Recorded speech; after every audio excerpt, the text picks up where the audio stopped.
Welcome back to the EM Crypto channel. I want to start off by talking about the DXY for a number of reasons. So first and foremost, the DXY basically compares the USD, US dollar to a basket of other currencies. So a lot of times the DXY could be rising and rising and rising, and so many expect, well, Bitcoin's going to drop because the DXY looks super bullish, and that doesn't happen. So I'm going to give a couple of very clear examples of why that is true, but just so keep in mind, just because DXY looks like it's going to go up doesn't necessarily mean that you should be bearish on Bitcoin or vice versa, because it's not, the two are not correlated, or I guess anti-correlated, like many think. Now, for example, there is context, there is nuance, there always is. But one thing to note is, yes, the DXY looks very, very bullish right now, obviously. So does that necessarily mean that Bitcoin's going to is going to drop, or other risk-on assets are going to drop in the meantime?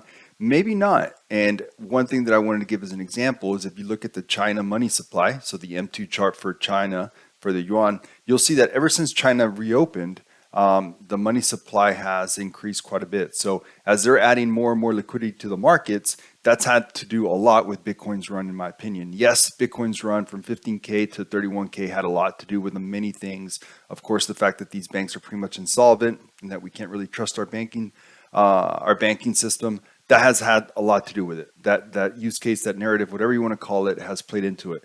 But you need liquidity. So Bitcoin price action to go up needs two things more than anything: liquidity and adoption. We've talked about adoption many times. We'll cover in a second. The adoption charts for Bitcoin could not look more bullish. As I've said before, the adoption rate of Bitcoin in comparison to the iPhone, to the internet, is actually at a higher rate than both of those, if you just think about that, which is insane. Just think about that. So, I mean, the adoption chart for Bitcoin, probably the most bullish chart in the world. Now, liquidity is important for Bitcoin and for any risk-on asset. Hopefully, as time goes on, Bitcoin will be seen as less of a risk-on asset, but in the meantime, liquidity is important. So as long as the M2 supply, while we are under quantitative tightening in the US and we're not under QE yet, as long as the money supply from other countries keeps increasing, then yeah, even if DXY goes up, you'll also see Bitcoin go up. So just keep that in mind, because there's a lot of context needed when trying to figure out how BTC will be affected by the DXY. And if you look at the DXY, let me just give you a perfect example. So if you look at the start of 2021, which is right here, you'll see it was a little bit over $89. DXY was trading at $89. At the end of the year, it was trading around $98, $96, almost $97. So that is a 10% increase. And if you look back at BTC for 2021, well, that was an amazing year for Bitcoin.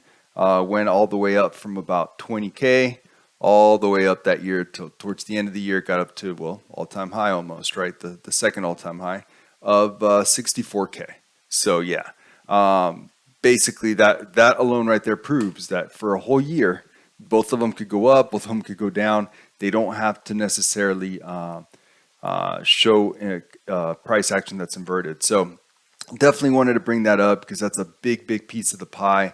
And yeah, just keep that in mind when looking at the DXY. And one other thing I wanted to show here that it's not really related, but if you see this channel that the DXY was, and this is on the weekly, so this is a hell of a channel, started all the way back on the 13th of December 2021 and got out of that channel back in the 31st of October 22. So it was in this channel for a very, very long time. Look what happened on the weekly the second it dropped out of the channel. Boom. I mean, wow. So that channel was a very, very powerful channel. So, you know, for those of you that think the TA is just drawing lines and nonsense, I mean, what more proof do you want than that? Wow. All right. So anyway, I hope that helps when one is looking at the DXY to try to predict what risk-on assets are going to do. Quickly, just wanted to hit on this tweet that I saw. This says a lot. This is basically the U.S. commercial bank deposits, and it's still on a free fall. It really, really is. So when our friend Jerome Powell stated that the banks are sound and resilient, I think were the words he used. they're not sound and resilient right now. And look, this is due to, I guess, interest assassins is what they've been calling them, or yield assassins, I think is a better way of putting it. It's because of them. All right. So this has caused a lot of changes with the banking sector. And this is all back to something that happened basically right after COVID, right? Where the banks got flooded with deposits due to all the stimmies, due to all the free money, due to all the overprinting of money.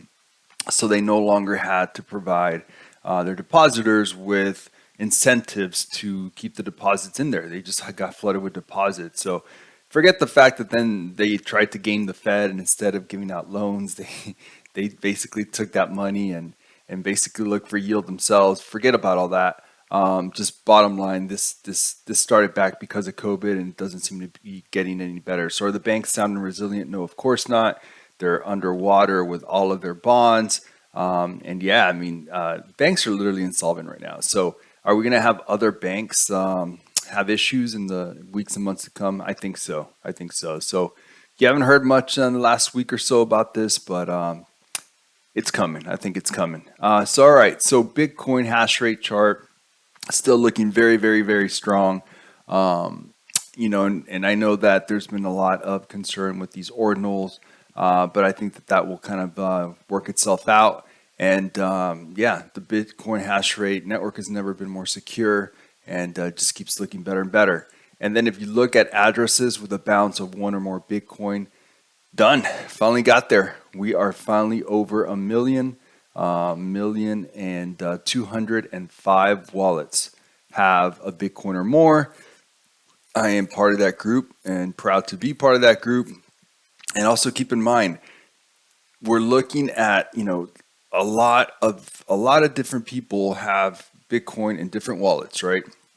You know, I think I've talked in great detail about how I have more than one wallet, and it's important to have multiple wallets. And the one time that I did click on a link that I shouldn't have, I was trying to pick up my Arbitrum airdrop. They got about $1,000 from me, USDT. But if I would have had, and it was just how much USDT I had in my Arbitrum wallet at that time. But imagine if I would have had only one wallet, because I have a number of wallets. That number would have been a lot higher. So yeah, it's always good from a just you know, protective measure perspective to have as many wallets as possible. But where I'm going with that is that what that tells me is that there's a lot less than a million people that own a Bitcoin. So how many people actually own a Bitcoin or more? I don't know. If I had to guess, I'd say probably at least half of that, at the most half of that. So there's probably about 500,000 Bitcoiners in the whole world, and I think that's even high. I don't even think it's that high. So just something to keep in mind. And yeah, if you look at those that own 10% of a Bitcoin or more, which I think is going to be a big deal one day, probably not until like 2032 is my guess, but even 2032 is less than 10 years from now. That number is getting pretty high as well. So 4.3 mil. So that one just keeps all-time high, keeps going up and up and up. So really cool to see those things. And again, adoption is key. Adoption liquidity is key. And why I think that Bitcoin can't lose long term is because we know that these governments are going to keep debasing their currency and devaluing their currency over and over again. It's not going to stop. They've been doing it for many, many years, and every country just keeps doing it. And then that's one thing. Now, a lot of talk has come up because, hey, what if inflation doesn't keep rising and people are no longer going to see Bitcoin as an inflation hedge? I've talked about this a million times. Bitcoin to me has been more of a hedge against governments devaluing and debasing their currency, not so much an inflation hedge. A lot of people seem to kind of like mix the two, and I can see why, but those are two totally different things. And these governments are not going to stop debasing their currency. They're not. So even if the inflation, I guess, narrative, you can call it, plays out, and we'll see. I don't think it will. I think inflation's here to stay. But even if it does play out a little bit, it shouldn't hurt Bitcoin. It really, really shouldn't, because of the fact that I see it as more of a hedge against debasement of currencies. All right, so real quick, just wanted to jump into a little bit of TA. Don't want to do too much. It's just a weird time to trade right now.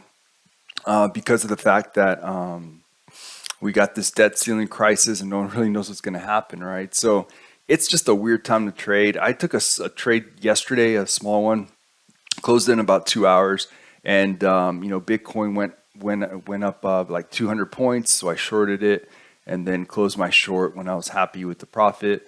And other than that, I haven't really been trading that much. I took a BTC long earlier in the week, and that was it. I haven't traded much, and I'm just kind of waiting to see what's going to happen. I do have some buy orders at 25K and 24K in case it does like a wick while I'm asleep or something like that. But other than that, it's just wait and see.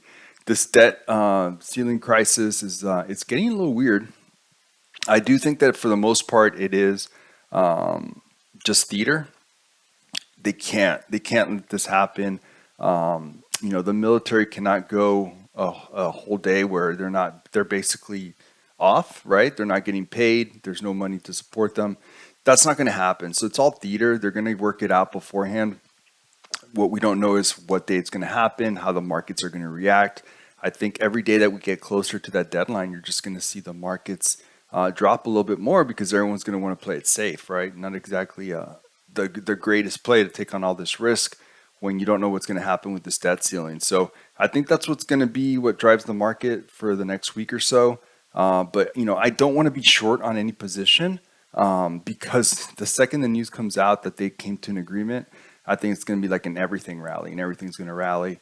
But in the meantime, it could keep dropping. So just kind of a weird week as far as trading, and I think I'm going to be pretty hands off until that kind of resolves itself. And like I said, I don't think that they're going to wait till the last minute, but who knows? These politicians a lot of them are pretty much out of their minds, and they just do whatever it takes that for them to increase their chances of getting reelected. So we'll see what happens. But yeah, as far as trading short term, it's a pretty weird time to try to take some longs or shorts. All right, I hope that today's video works out. I hope you guys enjoyed it, and see you in the next one. Take care.